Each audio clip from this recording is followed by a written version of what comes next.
Amados hermanos, continuamos en esta mañana con la serie de mensajes que estamos teniendo sobre la vida de Moisés, y en esta ocasión estaremos en Éxodo capítulo 2, donde tuvimos la lectura devocional desde el 16 hasta el 25, reflexionando en lo que Dios tiene para nosotros y considerando una realidad que forma parte de nuestra vida cristiana, porque conocer a Cristo no significa absoluta perfección aquí en esta tierra. Conocer a Cristo no implica ausencia de pecado, no implica ausencia de fracasos, porque la realidad nos ha demostrado que aún siendo cristianos muchas veces tomamos decisiones equivocadas, vamos por caminos no sabios para pronto experimentar lo que experimentó Moisés: fracaso. Porque aunque tenemos las mejores intenciones para hacer la voluntad de Dios, no estamos dispuestos a esperar en su tiempo y a su manera. Porque no se trata solo de lo que Dios quiere, sino de cómo Él lo quiere y cuándo Él lo quiere. Y cuando no hacemos esto, hemos tomado el camino del fracaso. Recuerden lo que dije: confiamos en Dios, lo dejamos a Él obrar y vamos a triunfar. Sacamos a Dios de nuestra vida, ignoramos su tiempo y su manera de hacer las cosas y vamos a fracasar. Pero lo maravilloso es que aún en medio del fracaso podemos aprender. Y eso es lo que vamos a ver en esta mañana, aprendiendo del fracaso. Si usted ha fracasado, le tengo buenas noticias. Creo que todos lo hemos hecho. Si aquí hay alguien que pueda decir: yo nunca he cometido un error, nunca me he equivocado, nunca he fracasado, bueno, le felicito. Eso es usted un ejemplar único de una especie que ha desaparecido. Pero si ha fracasado, bienvenido a la realidad, porque todos nos equivocamos. Pero lo extraordinario es que siempre podemos aprender. Oremos. Padre, gracias por la oportunidad de usar este lugar para traer tu palabra. Estamos pidiendo de manera muy especial que tú nos des la sabiduría y el poder para hablar en tu nombre. Señor, manifiéstate en esta hora y suple las necesidades de tu pueblo. En el nombre de Jesús. Amén.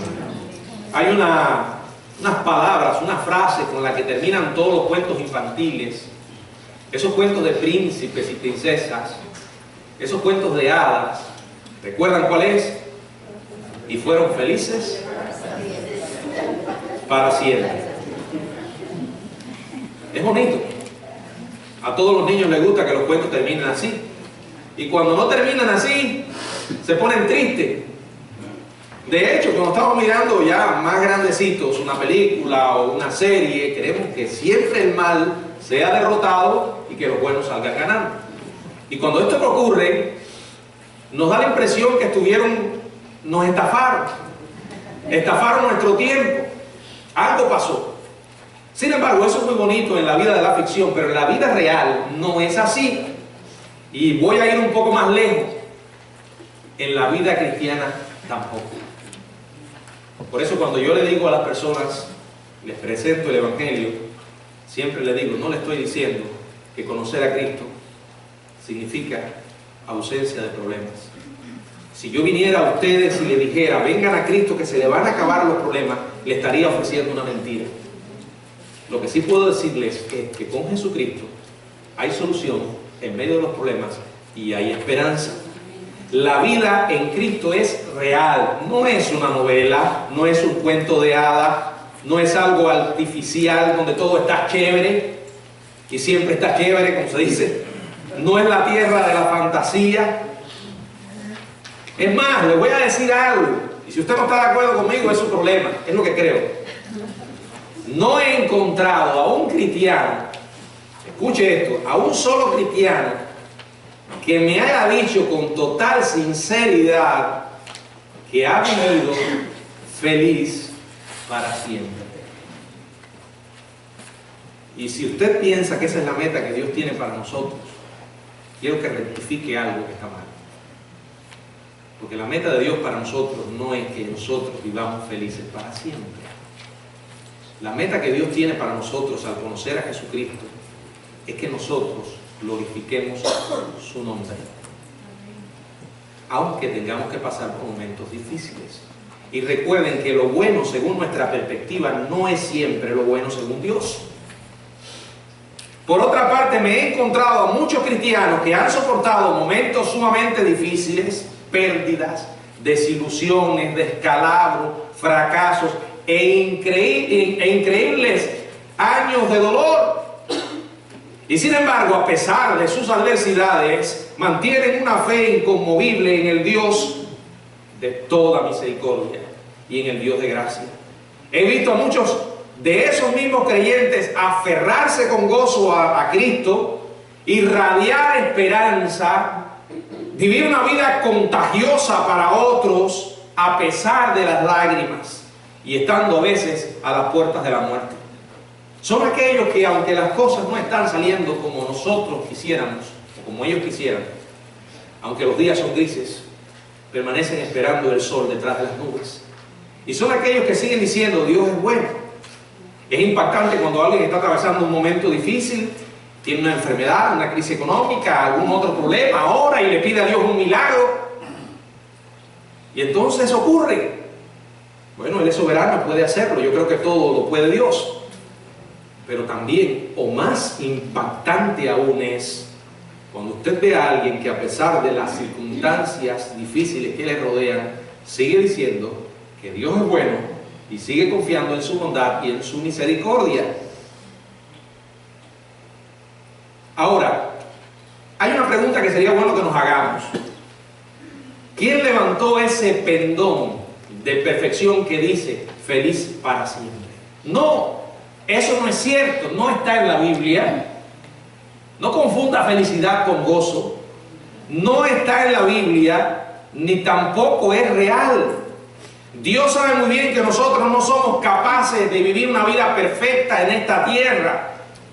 Por eso Jesús, el perfecto Hijo de Dios, vino a este mundo a morir en nuestro lugar. Si fuera posible alcanzar la perfección humana, por demás murió Cristo. Él vino, murió en nuestro lugar. Por medio de su muerte y resurrección podemos ser parte de su familia.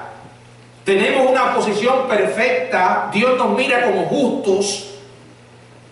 Así que despierte a la realidad. Claro, este mensaje no lo va a escuchar en muchos lugares. Hoy en día han diseñado un evangelio al gusto del cliente, ¿verdad? Usted va a ir a algunos lugares donde le van a decir: usted es un campeón.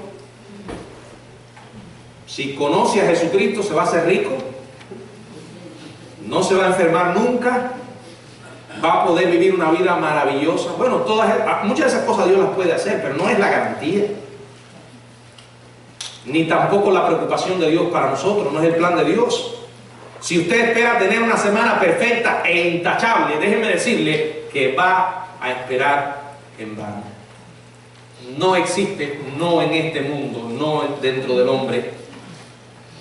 Y por eso tenemos que aprender de los fracasos y las pérdidas. Tenemos que sacar una lección. Muchas veces le he dicho, he contado lo que me decía mi pastor.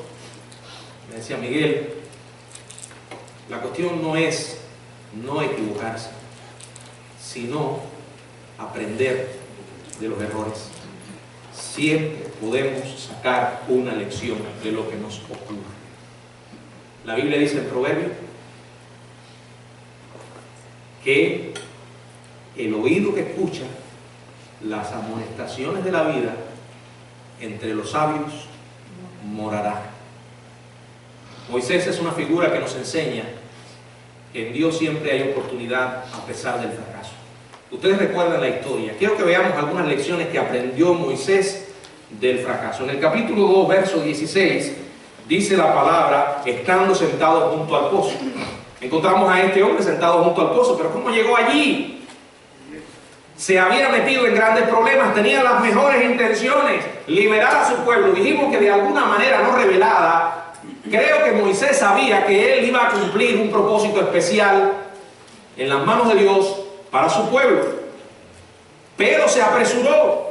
No esperó el tiempo de Dios ni la manera de Dios. Se lanzó de manera precipitada y fracasó.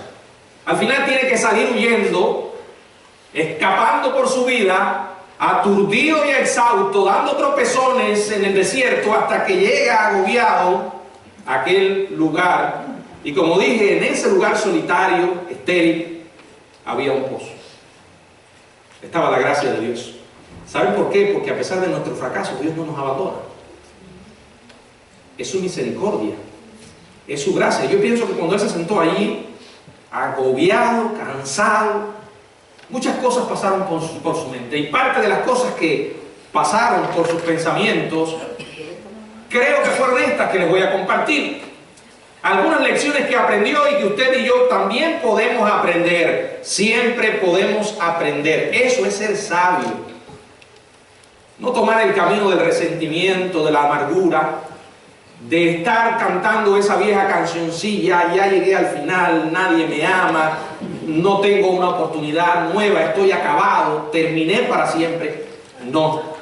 Si Dios está con nosotros, hay una oportunidad. 4 pensamientos pudo haber considerado Moisés. No sé lo que pensó, pero me gusta imaginar esto.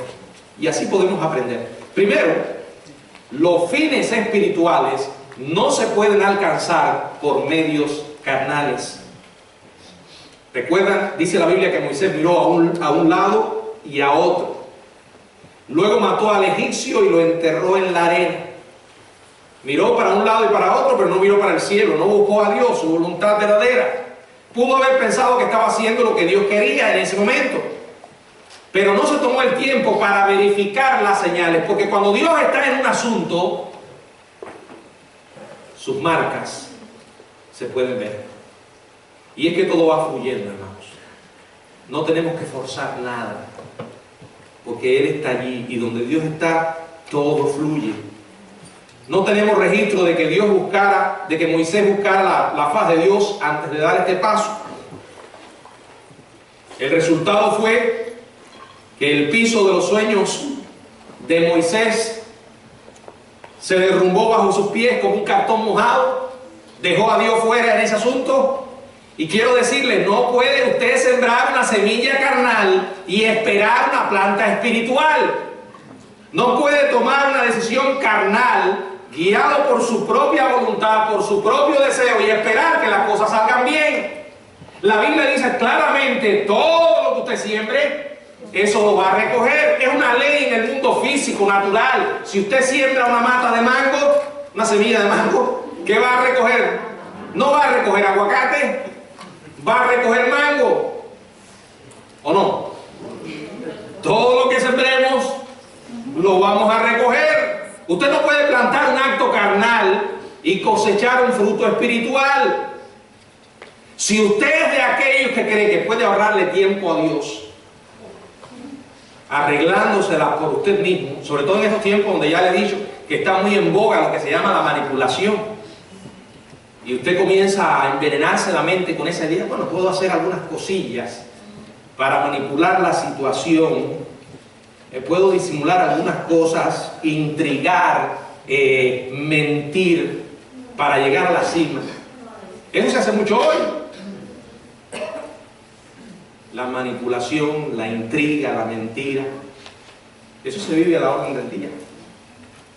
Y ese es el rostro que muchas veces se muestra en el mundo de la política. Por eso siempre digo a los cristianos, no se enamore de un político. Y siempre digo, es más, los cristianos no votamos por candidatos, votamos por valores. Porque a veces uno se enamora de alguien, convirtiéndolo en su interior en un ídolo oculto y pensando, este es el hombre o la mujer que necesitamos, el que va a resolver los problemas que tenemos, el hombre fuerte.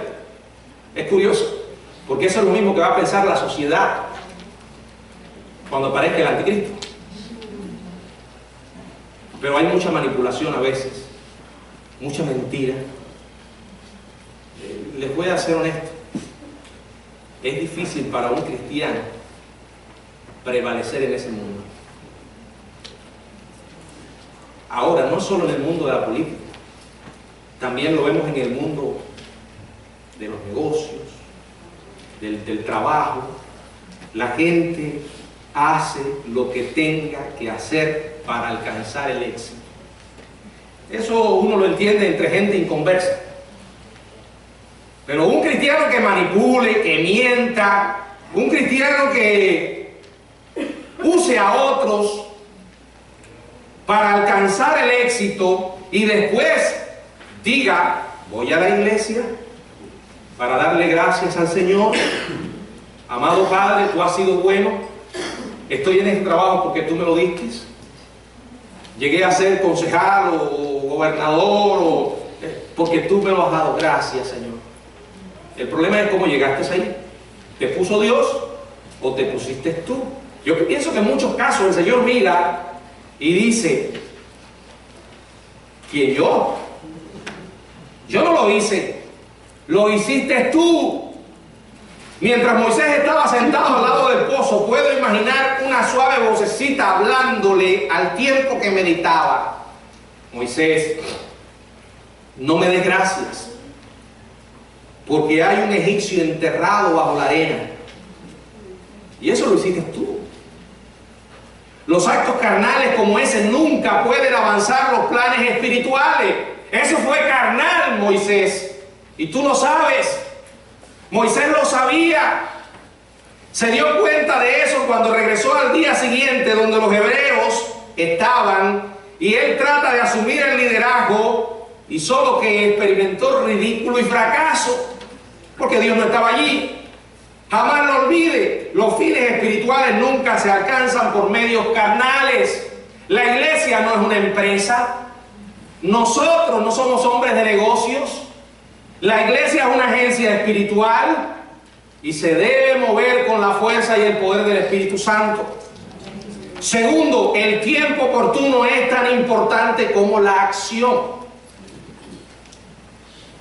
Al pensar Moisés en el incidente que tuvo con el egipcio, que yo estoy seguro que se le pegó al cerebro allí, y debe haber pensado en eso 1000 veces. Y creo que como conozco mi naturaleza, puedo interpretar o imaginar lo que le pasó a Moisés. ¿Por qué? ¿Por qué? ¿Por qué? Si hubiera esperado. En una palabra se puede describir la acción de Moisés: premura. Se apuró, apresuró su entrada en escena, forzó la puerta, como digo, tomó la pata de cabra de la carnalidad y le metió fuerza a la puerta. La abrió y el tiro le salió por la culata, ¿verdad? Cuando Dios está en algo, sale bien. Cuando lo carnal está en algo, se fuerza. Y a veces lo que hacemos es que tratamos de espiritualizar nuestra carnalidad y racionalizar lo que estamos haciendo para justificarlo. Tome estos ejemplos que no los he inventado, están en la Biblia. ¿Qué habría ocurrido si Josué hubiera dicho: Israel, en lugar de hacer lo que Dios nos mandó con relación a Jericó, vamos a dar 5 vueltas nada más alrededor de ella? Luego vamos a tocar las trompetas. 7 vueltas me parece que es algo excesivo. Yo le pregunto, ¿cree usted que los muros hubiesen caído de todas maneras? ¿Qué habría pasado si al ver David al rey Saúl, aquel hombre que le tenía la vida hecha un yogur, a ese viejo majadero que lo estaba siguiendo y quería destruirlo, cuando lo vio allí en aquella cueva, hubiera pensado: ahora es mi oportunidad, Dios me lo entregó, voy a acabar con este juego del cazador, voy a despachar ahora mismo a este viejo y voy a reclamar la corona? De todas maneras, Dios dijo que iba a ser mía. ¿Creen ustedes que Dios habría bendecido ese procedimiento? Yo no sé cuántos de ustedes les gusta pasear perros. Eso era algo que a mí me gustaba. Pero llegó un momento en que me di cuenta que mi perro me paseaba a mí. Y ustedes saben que no fue precisamente por eso, pero ahí vino. Esto me costó una cirugía en la espalda. Una de las cosas. En una ocasión iba con el perro y sentí algo que estrelló. Yo pensaba que era la correa, pero era algo dentro. Y llegó un momento en que tuve que dejar de pasear al perro, porque era el perro el que me estaba paseando a mí. Por cierto, gracias a Dios, mi suegra cambió de opinión. Porque en una ocasión la escuché diciendo: a mí me gustaría pasear a Rey. Hubiese sido un problema, ¿verdad? Imagínense que usted vea al pastor con un perro o a cualquier otro hermano y ve el perro tirando de la correa y uno corriendo detrás del perro. ¿Cuál es el problema con esta escena? Usted diría: oye, ese pastor no sabe pasear al perro. Se le ha dislocado el brazo, el perro no... Bueno, sería irrazonable o cruel echarle la culpa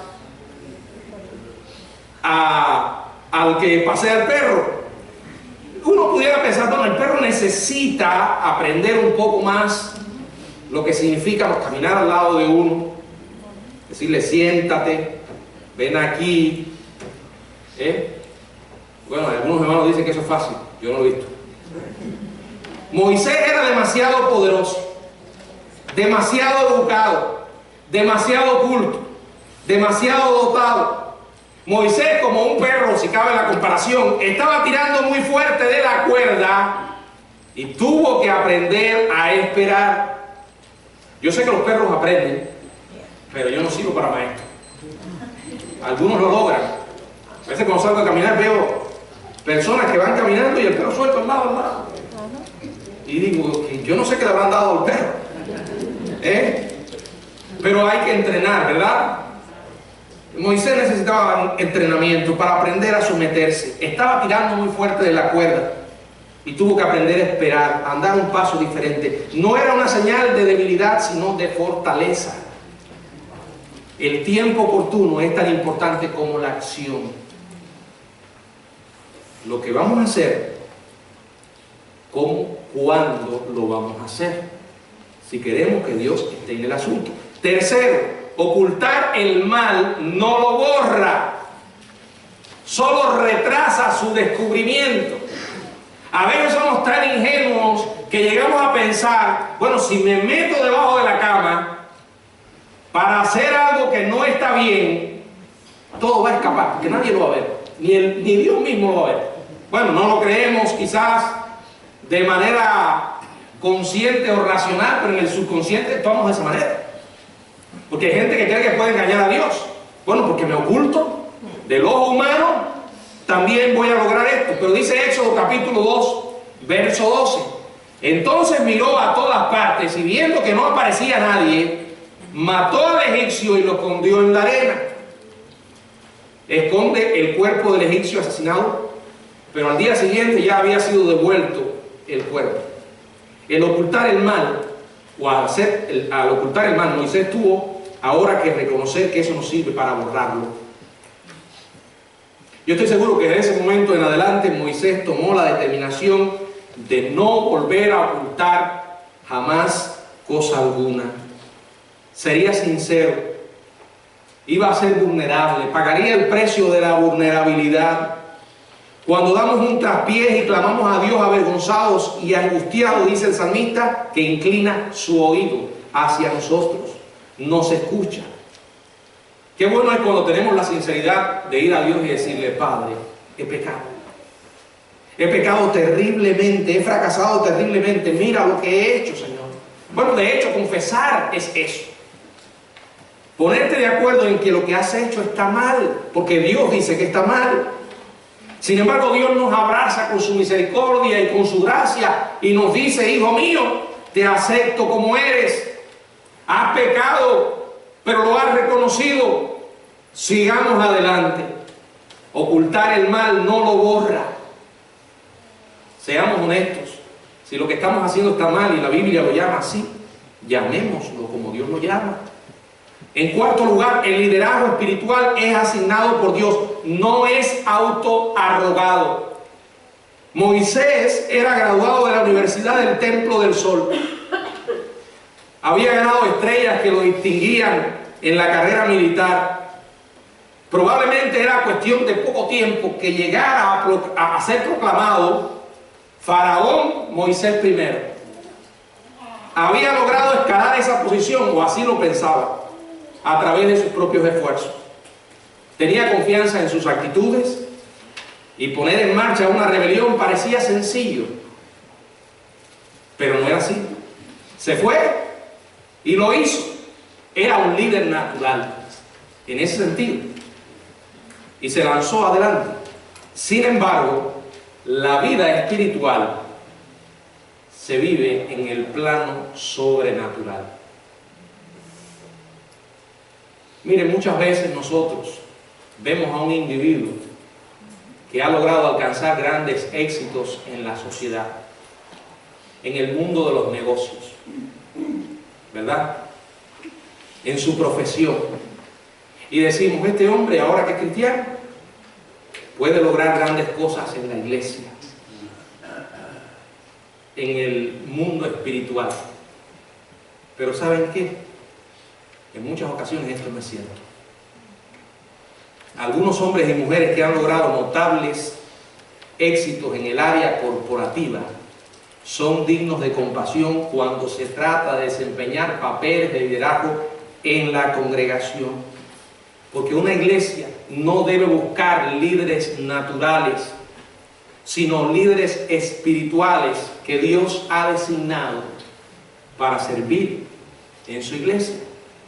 El viernes estuvimos recordando lo que dice Corintios. Los pensamientos de Dios no son nuestros pensamientos. Dios no se impresiona por lo que nosotros nos impresionamos. Lo que usted y yo llamamos éxito, triunfo, ante los ojos de Dios es debilidad y fracaso. A nosotros nos impresiona el poder, la riqueza, la fama, la inteligencia. Sin embargo, dice la Biblia que Dios escogió lo necio, lo que no es, lo insensato del mundo, para avergonzar a los sabios. Con un propósito, ¿cuál? Para que nadie se jacte en su presencia. Y a veces llegamos a pensar, bueno, si fulano es un gran líder en el mundo o en la sociedad, quizás lo pueda hacer en la iglesia. Es que la iglesia, los líderes que necesita son líderes espirituales. Muchas veces elegimos a alguien para una responsabilidad en la iglesia porque creemos que tiene un talento natural. Pero a veces, tristemente, lo natural no viene junto con lo espiritual.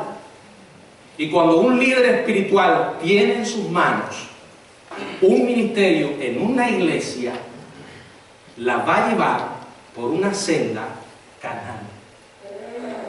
Piensen esto, cuando fueron elegidos los 7 diáconos, ¿qué buscaban ellos? Hombres llenos del Espíritu Santo. Y alguien podría decir, ¿pero qué tiene que ver la llenura del Espíritu Santo para servir las misas? Para ocuparse de la viuda. Eso es una cosa humana, muy mundana, podríamos decir. Pero la Biblia dice que sean hombres llenos del Espíritu Santo. Porque la iglesia no es una empresa. Moisés aprendió eso. 40 años más tarde, junto a la zarza ardiente, él demostró que había aprendido la lección. Éxodo capítulo 3 y capítulo 4. Vemos al octogenario Moisés que agota todas las excusas y entonces con una renuencia dice, Señor, esto no va a funcionar. Sin embargo, sí funcionó. Moisés llegó a ser el líder más grande que jamás tuvo Israel. Porque Dios lo llamó, él no se adjudicó esa posición y el secreto simple y llanamente fue que Dios estaba en su vida. ¿Cambió Moisés? Yo creo que sí. No quiero terminar sin considerar algunos de los cambios que se produjeron en su vida. Porque aprendió. Primero, asumió una actitud de siervo. En el verso 16 y 17 dice, y estando junto al pozo, 7 hijas que tenía el sacerdote de Madián, vinieron a sacar agua para llenar las pilas y dar de beber a las ovejas de su padre. Mas los pastores vinieron y las echaron de allí. Entonces Moisés se levantó y las defendió y dijo, y dio de beber a sus ovejas. Bueno, aquí yo veo un hombre que estaba listo ya para cualquier cosa. Y no es realmente interesante que en este incidente se le permitiera ser un libertador en una escala inmensamente menor? Alguien pensaría, bueno, ya él fracasó en eso. Antes había tratado de liberar una nación, tenía grandes sueños y esperanzas. Pero en ese momento Dios, es como si Dios le hubiera dicho: Moisés, tengo un trabajo para ti de libertador. Es como si se hubiera puesto y hubiera dicho: Señor, olvídalo. Ya yo dejé el asunto de la liberación, que otro haga el trabajo, pero no lo hizo. Intervino. Y allí estaba la mano de Dios. En el verso 19 dice: y volviendo ellas a Reuel su padre, él les dijo: ¿por qué habéis venido tan pronto? Unas mujeres que en este momento estaban necesitadas de una ayuda, una protección. Moisés las defiende. Dios se manifiesta dando su bendición a esto, y esta fue una cadena que comenzó a producir eventos que ustedes conocen de entrenamiento en la vida de Moisés. Si usted no puede hacer el bien que quiera, haga entonces el bien que pueda. Moisés había aprendido a confiar en Dios, y en medio de los reveses se pudo levantar. Desarrolló una actitud de siervo. En segundo lugar, estuvo dispuesto a permanecer en el silencio, en el anonimato. Allí en los versículos del 18 en adelante dice: volviendo ellas a Reuel su padre, él les dijo: ¿por qué habéis venido hoy tan pronto? Y ellas respondieron: un varón egipcio nos defendió de mano de los pastores, y también nos sacó el agua y dio de beber a las ovejas. Y dijo a sus hijas: ¿dónde está? ¿Por qué habéis dejado a ese hombre llamarle para que coma? Y Moisés convino en morar con aquel varón, y él dio su hija Séfora por mujer. Moisés convino en morar con aquel varón. Un hombre que jamás había visto, un desconocido sacerdote del desierto, un pastor de ovejas, en un desolado pedazo de tierra en Madián. Moisés había esperado casarse con una exótica belleza al tipo Cleopatra allá en Egipto. ¿Y lo hizo con quién? Con una pastora de ovejas.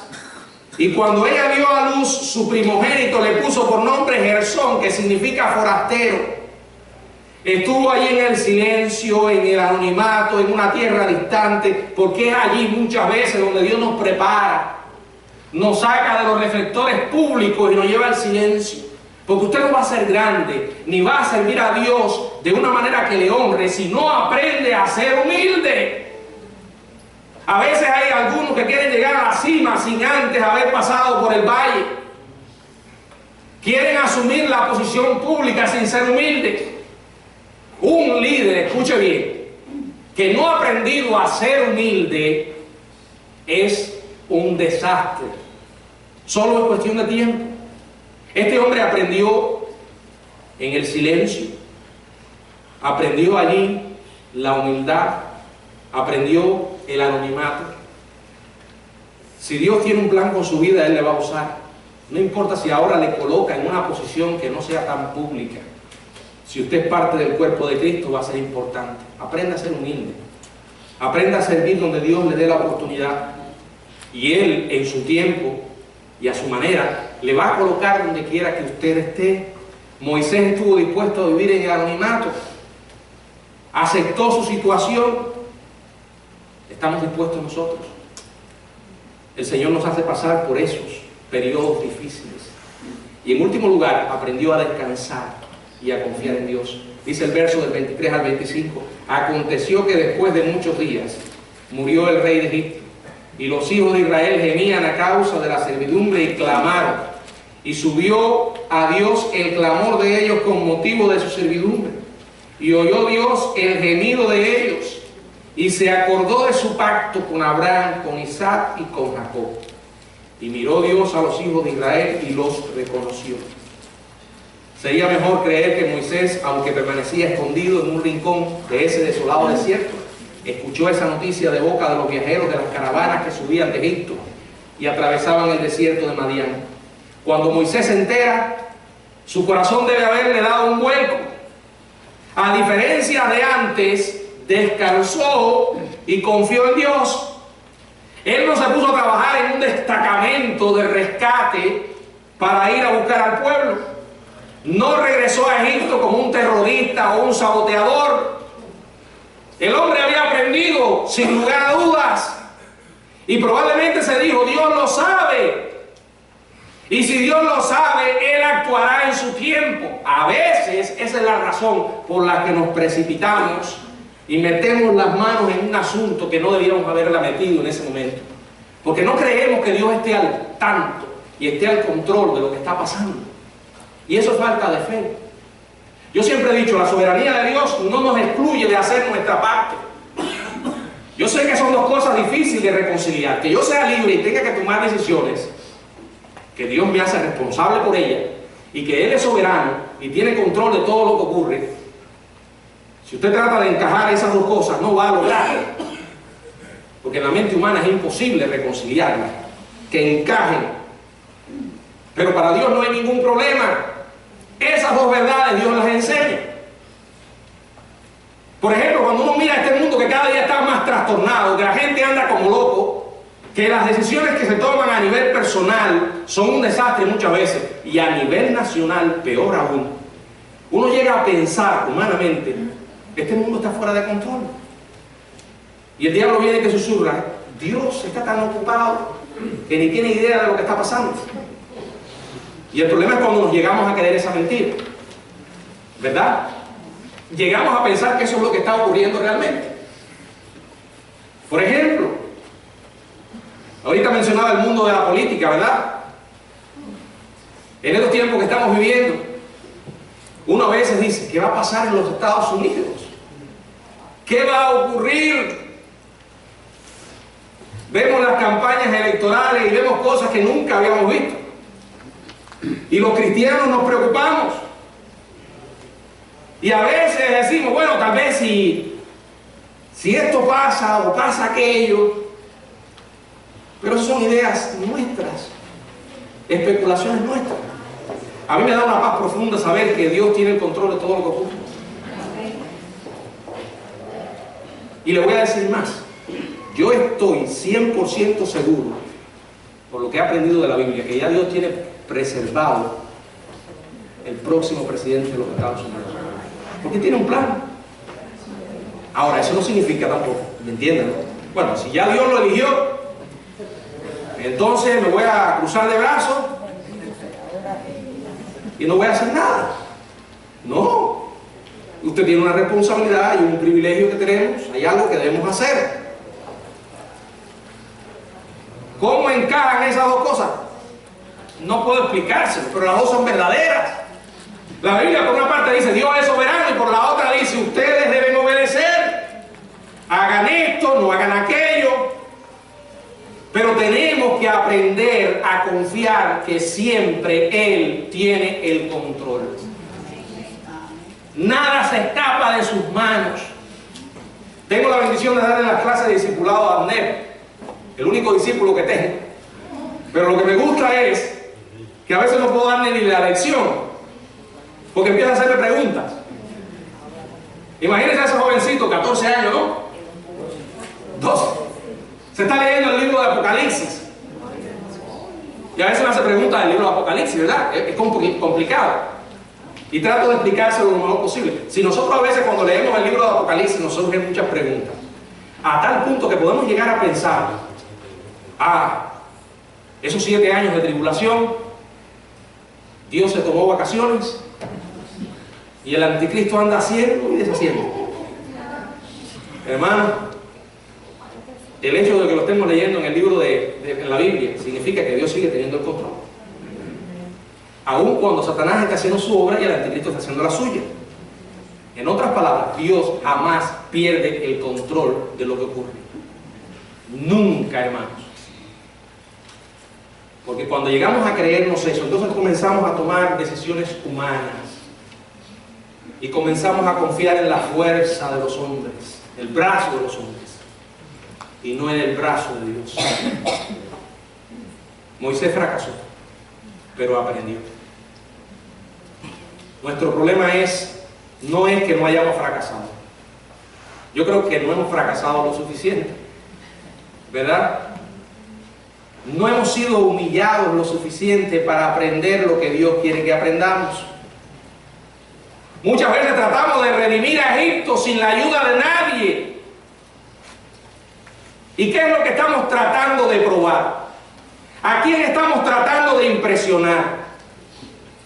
Bueno, yo creo que es algo muy humano sentirnos tan capaces, pero Dios siempre trata de manera en que la gloria se la lleve Él y nuestro orgullo sea aplastado. Ya lo dije, el mismo Evangelio es una enseñanza de esto. Efesios capítulo 2, versos 8 al 9, que dice: porque por gracia soy salvo. No es por obra, para que nadie se gloríe. O sea que cuando lleguemos al cielo, la única razón por la que vamos a estar allí fue porque Dios lo hizo todo. Y nadie podrá decir: estoy aquí porque me lo gané. A veces hay gente que cree que porque tiene dinero, tiene poder, pueden impresionar a los demás, y de hecho lo hacen, pero a Dios no lo impresiona en absoluto. Dios trabaja siempre despojando al hombre de su orgullo, porque cuando somos orgullosos nos cuesta trabajo reconocer que necesitamos de Dios. Dios nos ama, y la mayor prueba de ese amor es que envió a su Hijo, y la gran prueba de ese amor es su gracia. Precisamente de eso vamos a reflexionar en esta tarde. Dios nos ama y envió a su Hijo a morir por nuestros pecados. Lo que celebramos con la Santa Cena es muy simple. Piensen. Tan simple es que el mundo llega a pensar que esto es una locura. Dice la palabra que la palabra de la cruz del Evangelio es locura a los que se pierden. Ahora yo les puedo explicar lo que dice el Evangelio, y si hay alguien aquí que no conoce a Jesús dirá: pero esta gente está loco. ¿Qué es eso de que Jesús, el Hijo de Dios, que Dios viniera a este mundo a morir por el hombre pecador? No, es solamente humana, no lo entiende. No lo entiende. Porque si Dios es Dios, se supone que Él es el que dice y deshace, pero venir a morir por nosotros es simple.